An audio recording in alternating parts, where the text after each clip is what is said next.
সবার ভিডিওতে অবশ্যই কমেন্ট করা শিখুন। তো যারা ভিডিও প্রোগ্রেস করতে চাচ্ছেন, ভিডিও ভাইরাল করতে চাচ্ছেন, অবশ্যই কমেন্টস করার অভ্যাস করতে হবে। আর যারা ভিডিও না দেখে স্কিপ করে ফেলেন, কমেন্টস করেন না, লাইক করেন না, অবশ্যই তাদের ভিডিও কখনো ভাইরাল হবে না।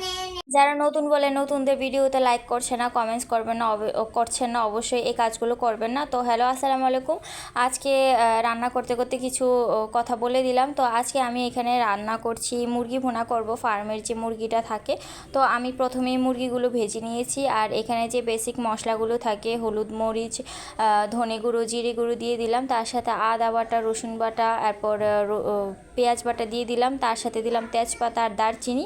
আর প্রথমে তো আমি পেঁয়াজটা কষিয়ে নিলাম। তো যেটা বলছিলাম, আমরা নতুনদের ভিডিও ভাইরাল করতে চাই না বা ভাইরাল করতে পছন্দ করি না, লাইক কমেন্টস করতে পছন্দ করি না। আর এই কারণেই মূলত ওদের ভিডিও ভাইরাল হয় না, আর আমাদের লাইক কমেন্টসগুলো কমে যায়, রিচ কমে যায়। তো রিচ বাড়াতে হলে, ভিডিও ভাইরাল করতে হলে অবশ্যই আমাদেরকে এই জিনিসগুলো মাথায় রাখতে হবে। তো এই যে বন্ধুরা, কথা বলতে বলতে আমার এখানে তরকারি কষিয়ে এটার মধ্যে আমি আলু দিয়ে দিয়েছি, এরপর মাংস দিয়ে রান্না করে নিলাম। তো ভিডিওটা হচ্ছে খাওয়ার পরে, এই জন্য হয়তো আলু বেশি মাংস কম দেখা যাচ্ছে।